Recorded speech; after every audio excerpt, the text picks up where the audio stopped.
À un moment donné, vous avez eu votre minute, votre heure de vérité. Vous vous êtes dit, ça y est. Est-ce que, en regardant ça, je me suis posé la question, est-ce que c'est pas un peu considéré comme un échec? J'ai voulu le faire et je ne peux pas. Je retourne. Et d'un autre côté, on se dit, mais c'est une victoire également parce que je suis allé au bout de moi-même et je prends la décision la plus sage. Je pense que c'est beaucoup Heather Ross qui m'a aidé pour ça. Parce que moi, quand j'ai dû abandonner, j'ai dû trekker pendant 2 jours pour revenir à Lukla, où nous allions être évacués en avion. Et Heather aussi, elle est venue me rejoindre à Lukla. J'étais vraiment déprimé, j'étais down. Là. Tu sais, je le vivais comme un échec. Et là, elle m'a dit, Charles, elle dit, il faut pas que tu fasses ça. T'as arrêté pour des raisons médicales. C'est pas de ta faute, là. T'as pas manqué de force morale, t'as pas manqué de courage. T'as été obligé d'arrêter pour des raisons de santé, des raisons médicales. Alors, elle dit, ne t'auto-flagelle jamais à ce sujet-là. Elle dit, moi, j'en sais quelque chose. J'ai déjà dû abandonner en Antarctique. J'ai dû abandonner cette fois-ci. Elle dit, tu vas voir, ça va être dur après. Quand tu vas revoir tes camarades, quand tu vas rencontrer des membres du public, quand tu vas voir les documentaires, elle dit, ça va être difficile parce que la tentation va être forte de dire, ben, un échec. Mais elle m'a dit, écoute, t'es allé au bout de toi-même. T'as fait tout ce que t'as pu. You gave it your best shot, comme on dit. Et t'as dû arrêter parce que les médecins t'ont dit d'arrêter.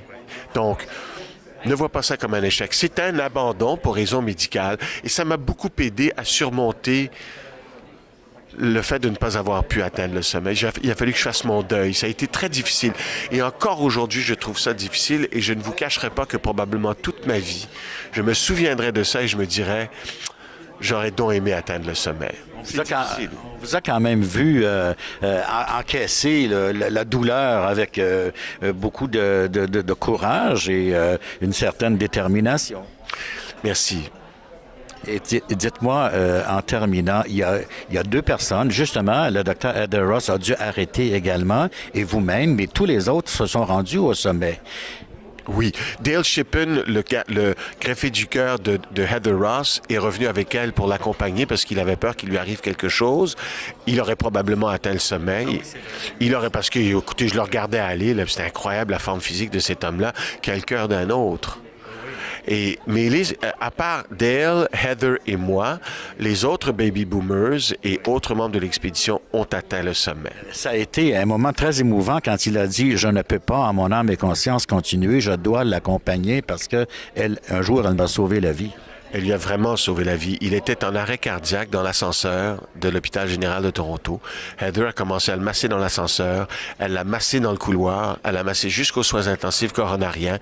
Et là, au bout d'environ 1 heure, les médecins autour d'elle lui disaient « Heather, it's over. C'est terminé. Il ne reviendra pas. » Et elle avait eu l'impression qu'1 ou 2 fois, il avait commencé à se réveiller. C'est une femme très forte de caractère. Elle a dit non, je continue. Et elle a continué à le masser pendant 40 minutes de plus. 1 heure, 40 minutes. Elle a fait le massage cardiaque. Puis il s'est réveillé. C'est extraordinaire. Il s'est réveillé. Et c'est après ça qu'il a pu avoir son nouveau cœur. Alors, il lui doit la vie. Et c'est pour ça que c'est si émouvant de le voir revenir avec elle.